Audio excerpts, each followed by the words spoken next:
전선로에서 가장 중요한 것이 전선이고요. 그 외에도 지지물, 애자, 지선이 있는데 전선의 비중이 크기 때문에 전선 위주로 수업을 하고, 그 다음에 나머지 지지물, 지선, 애자에 대해서 이번 시간에 하도록 하겠습니다. 뭐 크게 부담이 없을 겁니다. 전선에 비해서는요. 먼저 지지물인데, 지지물에는 4가지가 있습니다. 주와 탑. 주는 뭐냐? 우리가 목주, 흔히 말하는 나무 전봇대, 그 다음에 철근 콘크리트주, 우리가 일반적으로 볼 수 있는 그 회색의 전봇대 있죠. 그것을 철근 콘크리트주. 그래서 철근에 콘크리트를 입힌 겁니다. 그 다음에 철주, 철로 된 겁니다. 그래서 콘크리트 없이 철로만 이루어진 전주를 우리가 철주라고요. 그 다음에 송전에서 보통 사용되는 것이 뭐예요? 철탑입니다. 철탑. 그래서 지지물의 종류는 목주, 철근, 콘크리트주, 철주, 철탑이고요. 지지물에서는 특별하게 계산하거나 한 것이 없고 자주 나오는 것 뭐 언급을 해드리도록 하겠습니다. 먼저 목주인데, 목주는 우리가 중요한 것이 별로 없어요. 왜냐면 최근에 목주 보시면 별로 없죠. 목주는 그나마 사용된다고 하면은 섬지방에서 우리가 큰 철근 콘크리트주를 섬까지 운반하는데 너무 힘들기 때문에 섬지방에서는 그 자체 섬에 있는 나무를 베어 가지고 전주로 사용할 수가 있습니다. 이렇게 사용된 것을 목주라고요. 최근에는 거의 뭐 보기가 어렵죠. 그래서 전기 설비 기술 기준 법규에서는 종종 나오는데 실제로는 잘 출제가 되지 않습니다. 여기서 기억해 주실 것은 말구지름. 말구라는 것은 전주의 끝부분 있죠. 우리가 전주로 사용한다고 해서 뭐 가는 작은 나무를 베어서 무작정 사용할 수는 없고, 끝부분의 지름이 12cm 이상인 것, 그 다음에 지름의 증가율, 지름의 증가하는 그 비율이 1000분의 9 이상인 것을 사용할 수가 있습니다. 철근 콘크리트주는 잘 아시는 그것이고요. 철주는 강제, 금속, 강의자로 구성되어서 주주재, 받침입니다. 주주재를 한 개의 기초 위에 시공하게 되고 66km 이하의 송전선로에 널리 사용되는데, 우리가 66km가 예전에 사용됐지만 지금은 66kV가 거의 사용되지 않고 있습니다. 1호사부터. 그럼 66km에서 보통 철주가 사용되기 때문에 거의 사용되지 않는다고 보시면 돼요. 철탑이 많이 사용되죠. 철탑은 아연도금, 우리가 전기에서 아연도금이라고 하면은 부식 방지입니다. 그래서 만약에 철에 비가 오면 부식이 되죠. 녹이 있습니다. 그것을 방지하기 위해서 아연으로 도금합니다. 그러한 목적으로 아연도금 이렇게 되고요. 형강, 평강, 형강은 모양이 있는 그런 철근이고요. 평강은 평평한 직사각형 모양 그런 철근입니다. 볼트를 이용해서 조립을 하고, 여기에서 시험에 나올 만한 부분이 거의 없기 때문에 제가 그냥 읽고 넘어가는 거예요. 철탑의 모양에 따른 종류가 있는데, 이 부분도 우리가 전기공사기사 실기, 전기공사기사 실기에서는 철탑을 그려놓고 모양을 보고 철탑의 이름을 쓰는 문제가 종종 출제가 됩니다. 하지만 그 외에는 잘 출제되지 않아요. 근데 철탑의 종류에서 이런 거 봅니다. 사각철탑인데 용어에 있어서 이렇게 봅니다. 사각철탑이 예를 들어서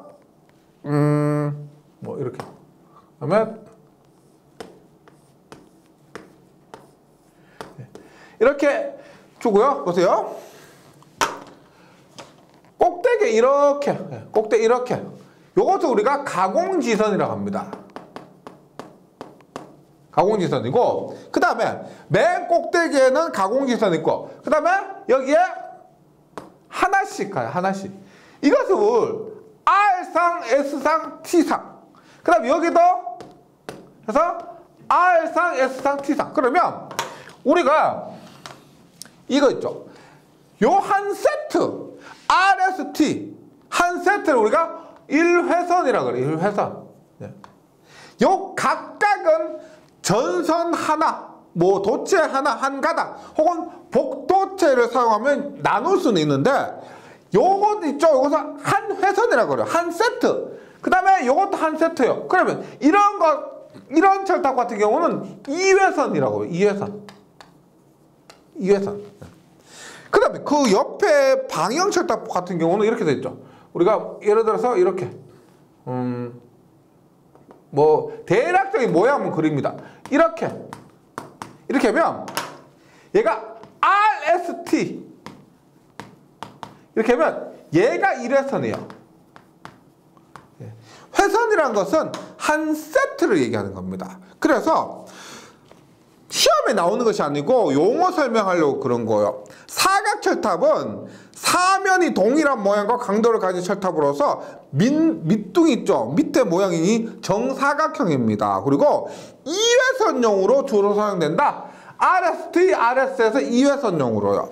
그 다음에 방형철탑은 사각형 모양이죠. 밑둥이 사각형 모양인데 우두형 철탑은 밑둥이 정사각형 모양이고요. 방형철탑은 사각형 모양입니다. 이런 것들은 보통 1회선에 사용이 됩니다. 그 다음에 문형철탑 있죠. 문형철탑은 어디서 보신 적 있죠? 우리가 철도 이런 곳에 사용되는 것이 문형철탑입니다. 전력공학 필기에서는 잘 출제되지 않는 부분인데 전기공사기사 실기, 전기공사 산업기사 실기 등에서 나오는 부분이에요. 그러면 지지물 부분에서 시험에 나오는 것이 어떤 것이 있냐면 철탑의 사용 장소 및 용도에 의한 분류가 있습니다. 보세요. 우리가 이렇게 A, B, C, D, E가 돼요. A, B, C, D, E. 각도에 따라서 혹은 용도에 따라서 보는데 A형은 직선형 철탑입니다. A형은 직선형 철탑. 우리가 이렇게요. 철탑 이렇게 했을 때 각도가 거의 없는 거예요. 얼마? 3도 이하에 사용됩니다. 3도 이하에서. B는 경각도, C는 중각도. 얘는 3도에서 20도, 얘는 20도 넘는 곳에. 즉 이렇게 철탑 이렇게 했을 때 이렇게 있죠? 이렇게 했을 때 이러한 각도. 세타가 3도에서 20도까지 하면 B형 경각도라고요. 20도를 넘는다라고 하면은 중각도라고 합니다. 그 다음 D형은 인류형. 인류형은 1. 들어간다. 전류가 들어가는 그 끝나는 부분 있죠. 그런 부분에 사용되는 것이 인류형이고요. 일반적으로 전선로가 끝나는 부분에 사용됩니다. 그 다음에 수평각도 60도까지 사용되는 경우도 있고 인류형 철탑을 억류저지 철탑, 인류형 철탑을 억류저지 철탑이다 라고도 부릅니다. A자료는 일반 A자료보다 내장형을 사용하고요. 그 다음에 내장형이 굉장히 시험 문제로는 많이 출제됩니다. 내장형. 얘는 보통 이렇게 보시면 돼요. 철탑이 이렇게 있는데 이렇게 철탑이 이렇게 가요. 이렇게 가는데 만약에 경관의 차가 크다라고 하면은 여기는 가깝죠. 그런데 경관의 차가 크다고 하면 장력이 크겠죠. 당기는 힘이 크기 때문에 철탑 자체도 큰 걸로 해야 되는 거예요. 이렇게 경관의 차가 큰 곳에 사용될 때 이렇게 내장형을 쓰고요. 내장형을 우리가 E형이라고 합니다. 그래서 전선로 양쪽의 경관차가 큰 부분에 채용한다. 그래서 이렇게 한다고 하면 이렇게 됐다고 하면 이쪽의 장력은 작은데 이쪽의 장력은 크죠. 그러니까 버텨야 되는 겁니다. 일반적인 철탑으로는 부족하다. 그래서 이렇게 큰 내장형 철탑을 하고요. 그 다음에 일반적인 경우도 우리가 10기 있죠. 10기. 10개마다 하나 정도 그 내장형을 사용해서 큰 힘을 버텨줘야 된다는 거죠. 그 다음에 보강형이 있습니다. 보강형은 A, B, C, D, E 이렇게 표현하지 않고 말 그대로 철로 도중해서 보강을 하는 용도로 사용이 됩니다.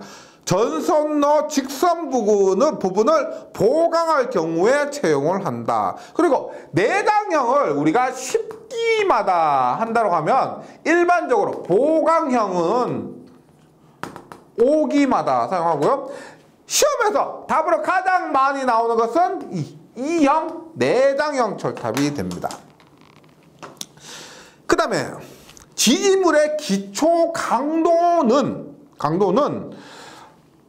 기초 안전율, 앞에서 이도하면서 제가 말씀드렸던 안전율은 이론분의 실제입니다. 10kg가 이론적이라면 실제 안전율 1호한다, 20kg로 설치한다는 거죠. 안전율 1호 하고요.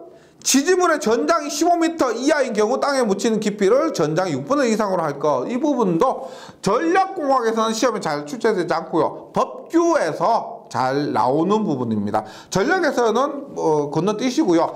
법규 혹은 실기에서 나오는 부분이니까 그때 암기해 주시면 되겠습니다. 그 다음에 전선로의 세 번째 요소로서 애자가 있습니다. 애자.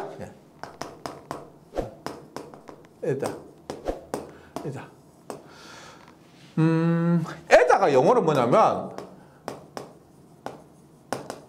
인슐레이터입니다. 인슐레이터. 우리가 전기에서는 절연이 굉장히 중요하죠. 전기가 통하지 않도록 하는 거. 우리가 예를 들어서 선풍기를 켰는데 선풍기 절연되어 있지 않다라고 하면 코드 꼽고 선풍기 전원선 만지면은 바로 감전됩니다. 감전되지 않도록 전선에 피복을 하죠. 그것을 절연이라고 합니다. 애자, 그 절연을 우리가 영어로 인슐레이션이라고 하는데, 애자, 절연시키는 절연물, 그러니까 절연 처리용 자재, 이렇게 이해하시면 되겠습니다. 보세요. 우리가 이렇게 애자가 전주가 있습니다. 그리고 여기에 얘가 애자예요. 애자고 이렇게 전선이 있으면 어떻게 전선이 전류가 어떻게 이렇게 계속 흘려줘야 되겠죠. 이렇게 흘려줘야지. 만약에 얘가 전선에 흐르는 전류가 이렇게 철탑으로 흐르게 되면 안 됩니다. 안 돼요. 따라서 이 애자는 두 가지 목적이 있는데 첫 번째 뭘까요? 전선과 지지물, 절연, 지지물 쪽으로 전류가 흐르지 않도록 해서 이 애자는 저항값이 굉장히 커야 됩니다. 그렇게 해야만 전류가 전선을 타고 계속 흐르지, 저항이 작다면은 어떻게 거꾸로 이렇게 지지물 쪽으로 전류가 흘러버릴 겁니다. 이렇게 되면 안 되고요. 그 다음 두 번째 지지입니다. 전선을 지지물에 설치를 해야 돼요. 해야 되는데 우리가 지지물 이렇게 있습니다. 지지물 이렇게 있는데 얘를 우리가 완철이라 그래요. 완철. 길가다 한번 보세요. 완철인데 완철에 전선을 설치를 해야 되는데 완철에 이렇게 전선 묶어서 설치하면은 안 되죠. 불안합니다. 그래서 이것 완철과 전선 사이에 어떻게 이렇게 해서 전선을 하고요. 이렇게 묶어서 애자에 묶어서 애자와 전선 사이 이렇게 묶어서 설치를 하게 되는데 이것이 지지가 됩니다. 지지. 그래서 일반 애자의 설치 목적으로는 전선과 대지 간 지지물의 절연. 두 번째, 전선은 지지물의 고정. 지지욕은 고정이라고 보시면 되겠습니다. 교재 내용 한번 교재에 수록한 그림을 한번 참고해 주시고요. 꼭 좀 참고해 주시고, 이게 길 가다 흔히 볼 수 있죠. 그것을 그림에 수록한 겁니다. 교재에 수록한 거예요. 그래서 앞으로도 길 가다가 한번 쳐다보세요. 그 자체가 공부입니다. 그럼 애자의 구비 조건이 있습니다. 이러한 애자의 구비 조건으로는 충분한 충분한 절연 내력을 가질 것. 예, 충분한 절연 내력을 가질 것. 절연 내력이라는 것은 뭐다? 앞에서 말씀드렸지만은 전류가 통하지 않도록 해주는 겁니다. 그 다음에 이번 충분한 절연 저항을 가질 것. 비슷한 맥락이죠. 절연 내력도 크고 절연 저항도 커야 됩니다. 그렇게 해야만 쓸데없는 전류가 흐르지 않게 되는 거죠. 충분한 기계적 강도를 가질 것. 튼튼해야 되고 누설 전류가 적을 것. 누설 전류가 적다는 것은 언급한 이거죠. 이렇게 완철에 이렇게 있습니다. 그럼 우리가 이렇게 흐르는 것이 우리가 원하는 전류고요. 이 애자의 저항이 아무리 크다 하더라도 이렇게 애자를 통해서 지지물로 전류가 흐르게 되겠죠. 이러한 전류를 새는 전류, 원하지 않은 전류, 이것을 누설 전류라고 합니다. 당연히 이 값은 작을수록 좋은 거죠. 누설 전류는 작을수록 좋다. 그 다음에 온도 변화에 잘 견디고 습기, 물이죠. 흡수하지 말 것. 습기 흡수하지 말고 가격이 싸고 다루기가 쉬울 것. 가격이 쌀수록 좋고요. 다루기가 쉬워야 좋습니다. 하여튼 이 애자에 대해서는요, 교재 그림을 참고해 주시면, 교재 보시면 일본 LP 애자, 그 다음에 현수 애자, 그 다음에 레크 애자가 있는데, 보통 LP 애자와 현수 애자는 특고압 있죠. 22.9kV 이상을 우리가 지지하는 것이고요. 레크 애자는 저압, 수직으로 설치해서 저압용입니다. 예. 길 가다가 한번 다시 확인해 보시고요.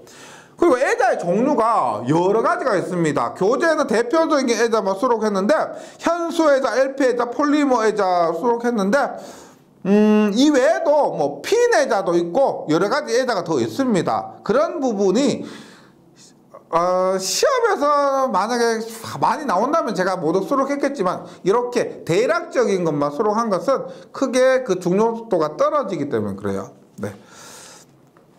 하지만 첫 번째 현수애자 있죠. 현수애자는 굉장히 중요합니다. 좀 전에 특고압용으로 보통 사용이 되는데, 보세요. 현수애자는 전선을 아래로 늘어뜨리거나 잡아당겨 지지하는 것으로, 철탑을 보시면 이렇게 보세요. 철탑 보시면 이렇게 했어요. 이런 식으로 해서 이렇게 떨어뜨렸어요. 늘어뜨려서. 그다음 혹은 이렇게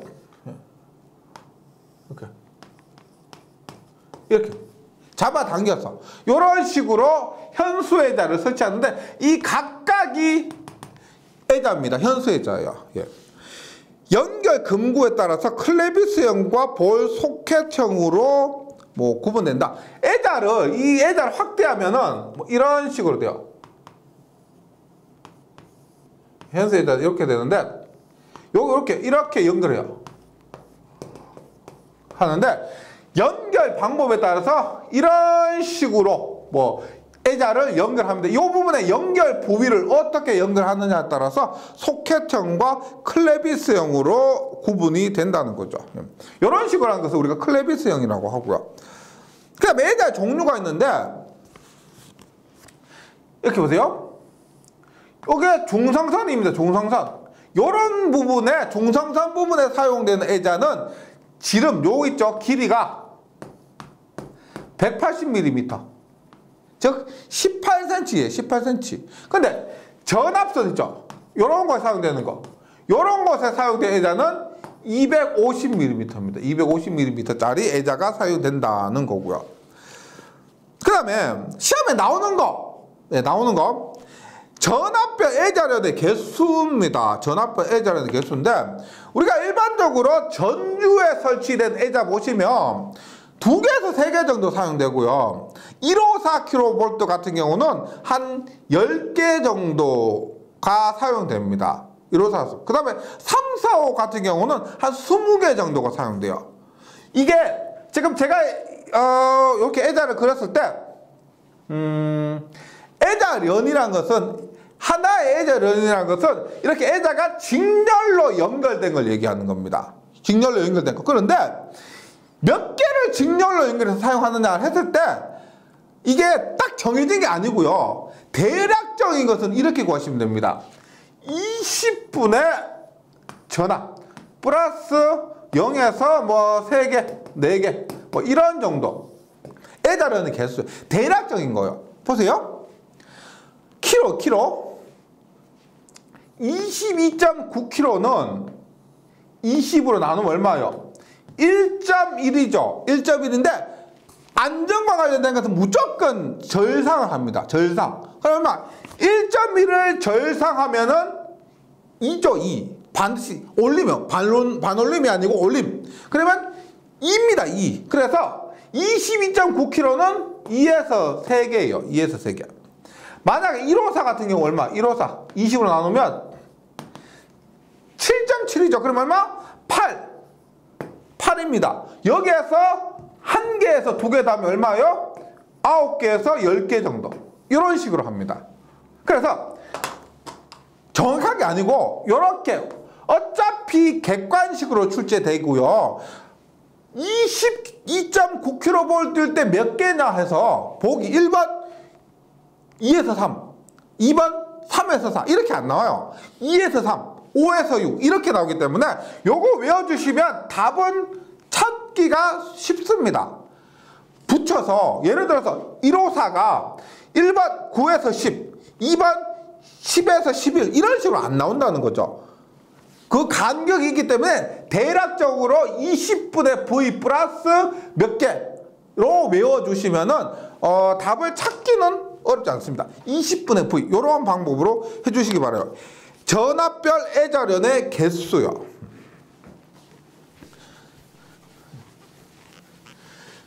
그 다음에 현수애자가 가장 많이 사용되고 핀애자 교재에 있는 거 참고해 주시면 되는데 요즘 많이 사용 안 돼요. 예. 그림은 교재에 있는 그림인데 핀애자 대신에 요즘은 LP애자입니다. 앞에서 계속 그랬지만 이렇게 완철이 있습니다. 완철이 있으면 완철에 이렇게 그래서 이런 식으로 해서 묶어서 사용하는 거예요. 이것이 뭐냐면 밑에도 있지만 LP애자입니다. 최근에 핀애자 대신에 사용되는 것이 이 LP애자 라인 포스트 애자가 돼요. 핀애자는 근데 뭐 최근에 사용하지 않는다고 해서 시험에 안 나오고 이런 건 아니죠. 2에서 4층의 간 모양의 자기편을 시멘트로 접착하고 그 자리에 주철제 베이스로 지지하는 것이고 66kg 이하의 선로에 사용되는데 최근에 66kg 선로 자체를 사용하지 않기 때문에 거의 사용되지 않습니다. 장간애자는 경간이 긴 곳에 있죠. 경간이 큰 곳에 사용되는 것이 장간애자고요. 그 다음에 해안 지역에서 염진의 대책 및 코로나 방지 목적으로도 채용이 됩니다. LP애자, 방금 말씀드린 핀애자를 대신해서 선로용 지지애자, 선로용 지지로 사용되는 것이고요. 전주 있죠? 우리 길 가다 굉장히 많이 볼 수 있습니다. 현수애자는 옆으로 설치된 거고 LP애자는 수직으로 설치된 거. 예. 폴리머 애자는 우리 일반적인 애자 앞에서 말씀드린 현수애자나 그 다음에 LP애자 같은 경우는 유리, 사기 이런 유리 제품으로 만들어졌는데 폴리머 애자는 유기, 유리나 자기 이런 거 대신에 실리콘 고무를 사용한 거예요. 네, 그것이 폴리머 애자가 됩니다. 근데 우리가 보통 시험에서 취급하는 것은 우리가 송전을 위주로 더 많이 나옵니다. 그래서 송전에 가장 많이 되는 애자, 현수애자 위주로 시험에 출제가 돼요. 그래서 현수애자 250mm 현수애자의 시험입니다. 암기해 주셔야 될 부분인데 예를 들어 이렇게 보시면 돼요. 현수애자가 이렇게 있습니다. 이렇게 여기 이 부분과 이 부분에 전압을 가해요. 그래서 얘가 일종의 절연물이기 때문에, 절연체이기 때문에 이렇게 전류가 흐르면 안 됩니다. 흐른다는 것은 절연이 파괴돼 버리는 거예요. 에다가 그 용도에 맞는 그 작용을 못 한다는 거죠. 예. 그렇게 했을 때 얘가 공기 중에서는 80kV까지 견뎌야 돼요. 공기 중에서는 이렇게 했을 때 80kV까지는 전류가 흐르지 않고, 예, 저항체로서 역할을 해줘야 된다는 겁니다. 그 다음에 주수, 예, 물이죠, 물. 비 올 때 당연히 비가 오면은 습기가 많고요. 그래서 저전 상태에서는 일반 공기 중보다는 더 절연력이 낮아지겠죠. 하지만 50kV까지 견뎌줘야 되고요. 그 다음에 유중, 기름 안에서. 기름 안에 넣어놨다고 했을 때는 140kV, 140kV까지 견뎌야 하는 겁니다. 충격이라는 것은 낙뢰라 생각하시면 돼요. 낙뢰. 빵! 하는 그 단시간에 치는 고전압. 이때는 1.2 곱하기 50 마이크로세컨. 예. 뒷부분에 나옵니다.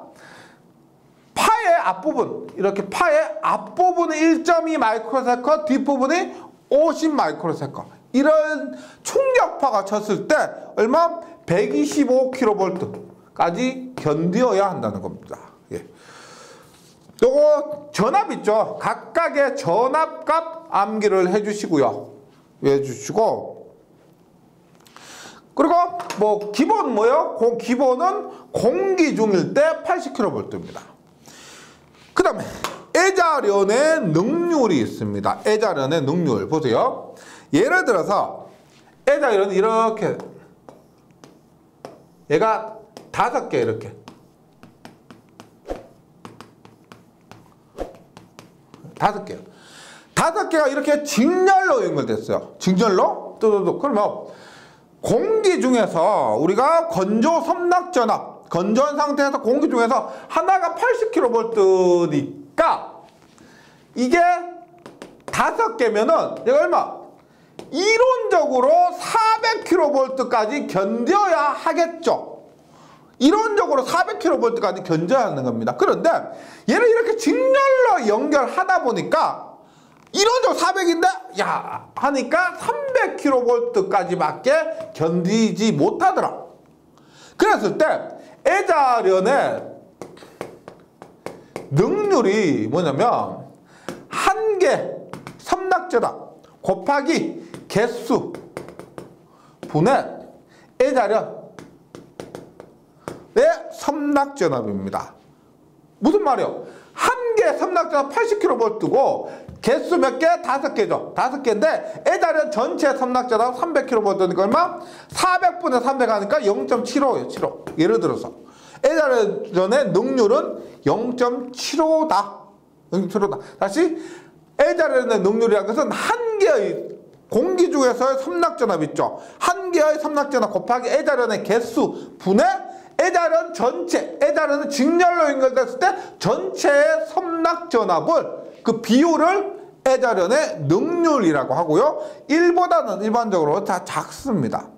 네, 이렇게 외워주시고요. 그 다음에 애자 부분은 시험에 나오는 게 많아요. 애자련의 능률, 이 부분도 잘 나오고, 암기하는 부분인데 요거 애자련의 전압분담입니다. 자 보세요. 이렇게 있다. 에다가 5개 있어요. 이렇게 있습니다. 그럼 보세요.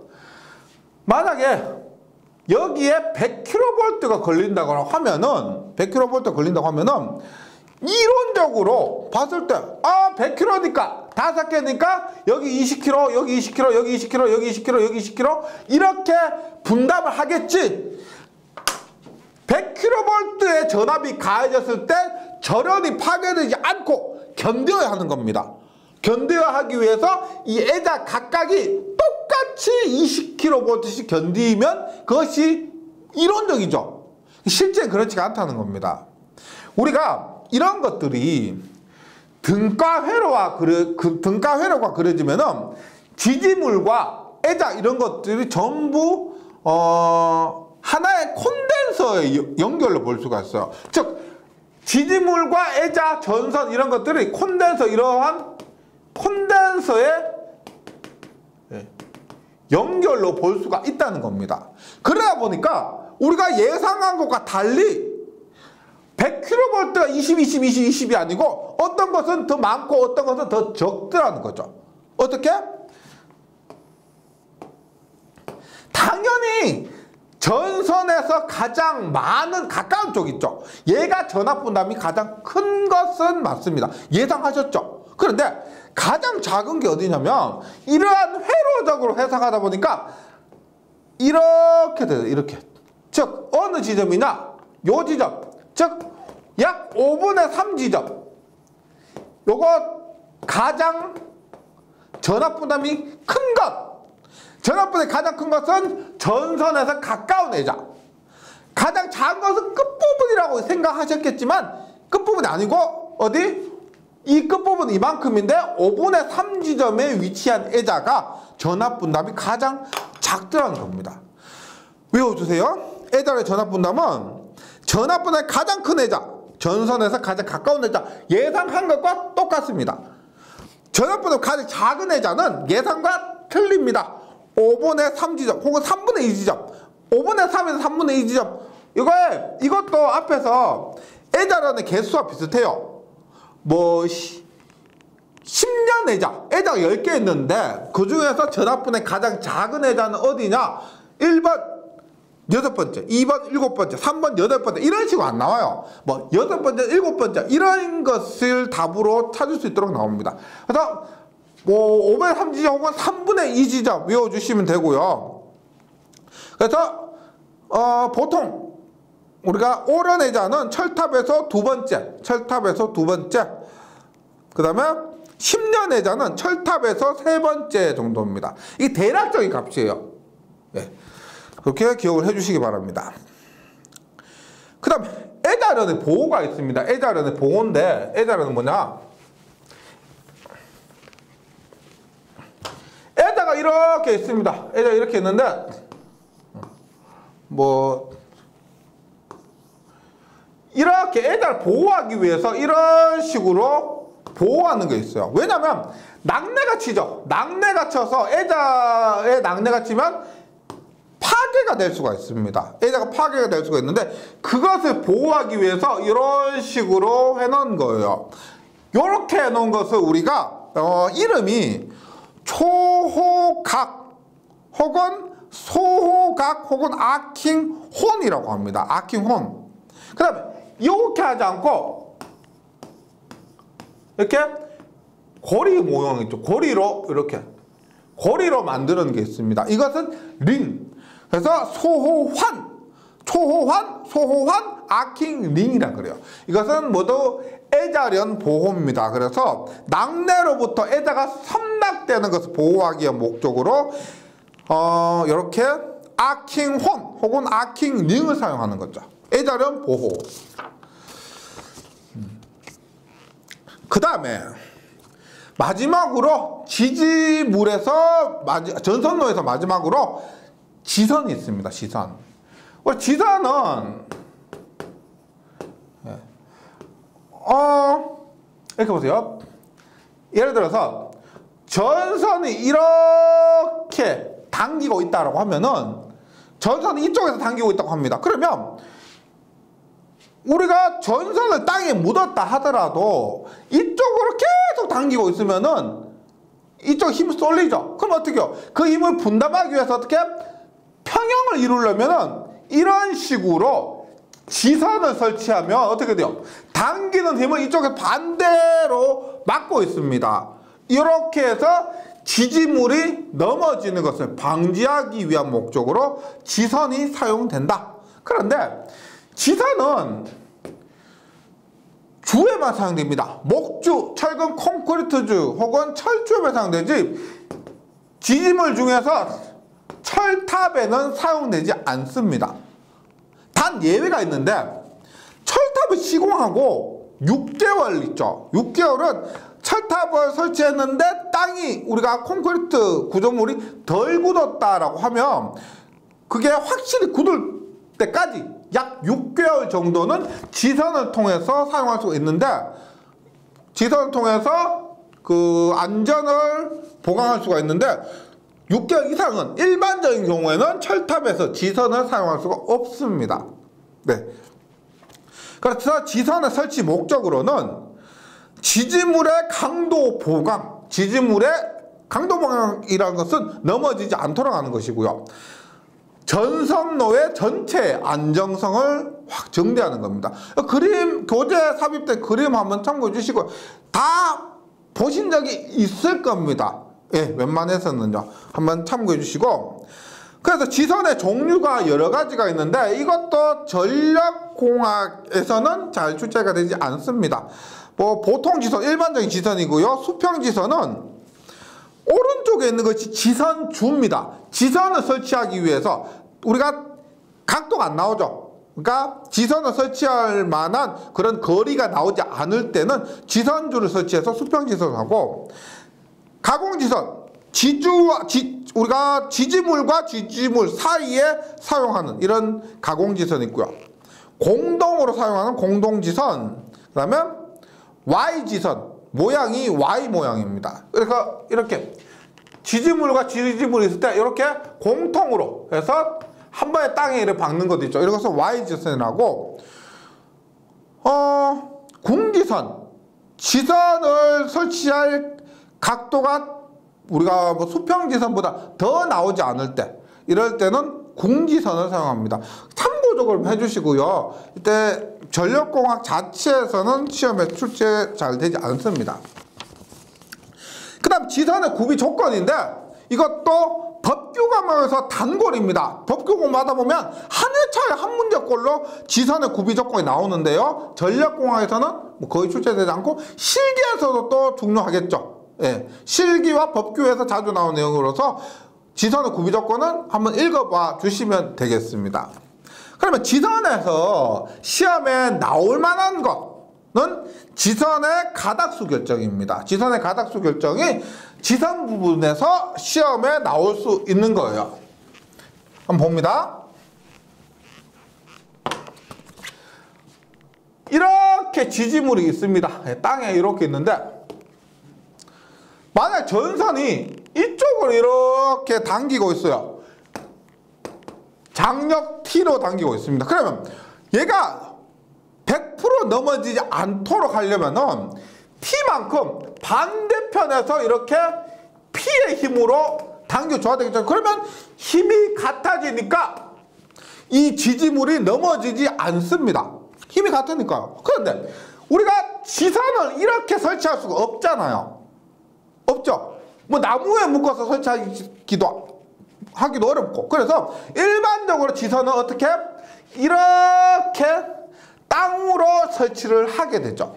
땅으로. 그러면 요 지선의 장력을 T0라고 합니다. T0. 그렇게 했을 때 보세요. 이 각도를 세타라고 하면, 보세요. 이만큼의 장력이 필요하니까, 이만큼의 장력으로 당기고 있으니까 이만큼의 장력으로 반대편으로 당겨줘야 되는데 그렇게 할 수가 없으니까 우리는 T0만큼의 장력으로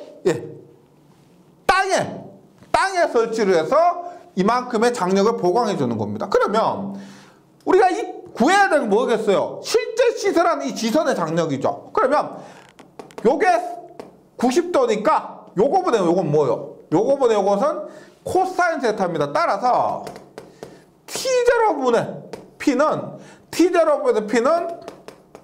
코사인 세타가 되고, 따라서 우리가 원하는 지선의 장력 T0는 얼마요? 넘어가니까 코사인 세타분의 P가 됩니다. 그래서 이 T0가 우리가 원하는 지선의 장력이 되는 거예요. 근데 지선은 우리가 지선의 구비 조건 보시면, 구비 조건의 두 번째 보시면, 지선은 소선의 지름 2.6mm 이상의 금속선을 3조 이상 꼬아서 시선합니다. 한 가지 가닥을 사용하는 것이 아니고 3가닥 이상 꼬아서 삽니다. 만약에 우리가 지선을 한 가닥 했어. 근데 한 가닥을 했는데 그 한 가닥 끊어져 버리면 사고 발생하죠. 전봇대 넘어집니다. 다칩니다. 안전을 위해서 3가닥 이상, 최소 3가닥 이상 꼬아서 사용하게 됩니다. 그러면 전체 지선의 장력은 이렇게 되는데 가닥수는 몇 가닥을 사용해야 되느냐, 그것을 구하는 것이 뭐냐면 지선 가닥수 n이에요. n은 보세요. 우리 구한 전체 지선 장력 있죠. 전체 지선 장력이 T제로입니다. 그런데 한 가닥의 인장하중, 한 가닥이 견딜 수 있는 인장하중 있죠. 그것을 A라고 합니다. 한 가닥이 견딜 수 있는 인장하중을 A라고 합니다. 그러면 A분의 우리가 지선의 장력인데 여기에서 곱하기 안전율입니다. 안전율. 우리가 저도 어릴 때 지선 그 전주 있죠. 전주 있으면 지선에 매달려 놀고 그랬어요. 근데 딱 계산한 값만큼만 하면은, 만약에 제가 어릴 때 이렇게 매달려 놀았다고 하면 딱 계산한 값만큼 했으면 전봇대가 넘어질 수도 있었겠죠. 그래서 여기에 안전율을 곱한 것만큼, 안전율 곱한 것만큼 가닥수가 결정되는데, 단 안전과 관련된 것은 반드시 절상입니다. 절상. 1.1이라 하더라도 2예요. 2.01이다 3입니다. 3.001이다 4예요. 안전과 관련된 것은 내리는 게 아니에요. 반드시 올리게 됩니다. 그래서 지선 가닥수는 A분의 T제로 곱하기 안전율이고 곱하기 여기 K는 안전율이 되는 거죠. 이렇게 구해서 반드시 절상을 합니다. 절상을. 예를 들어서 이렇게 보겠습니다. 예를 들어서 T제로가 170이요. 지선의 장력이 170입니다. A가 50입니다. 한 가닥의 인장 하중이 50kg까지 건들 수가 있어요. 그러면 지선 몇 가닥이 되느냐? 보세요. A는 50분의 170이죠. 50분의 170입니다. 여기에서 안전율, 우리 지선의 안전율, 지선 구비 조건 보시면 안전율 얼마? 2.5 이상입니다. 그래서 안전율 만약에 2.5라고 하면은 몇 가닥이냐? 안전 2.5 하니까 8.5가닥이에요. 8.5가닥. 그러면 가닥수에서 8.5 이런 건 안 되죠. 반드시 절상을 해서 이럴 때는 9가닥으로 해야 된다는 겁니다. 이런 식으로 지선의 가닥수를 설정할 수가 있고요. 계산할 수가 있고, 크게 어려운 부분은 아니니까 공식을 외운다라기보다는 한번 이 그림을 통해서 공식 한번 끄집어내서 이 부분도 충분히 이해가 되실 겁니다. 예, 한번 공식을 정리를 해주시기 바라겠습니다. 그래서 여기까지 해서 전선로 부분 이론을 마치고요. 처음에 말씀드렸지만은 공식 외운다, 무조건 1장부터 외운다 하지 마시고 눈에 보이는 부분이니까 최대한 이해를 해보시고 안 되는 부분 외우고 그렇게 공부를 해 나가는 습관을 좀 들으셨으면 좋겠습니다. 어떤 분들이 문제다 안 좋은 거예요. 네, 저는 문제풀이 시간에 다시 뵙도록 하겠습니다. 수고하셨습니다.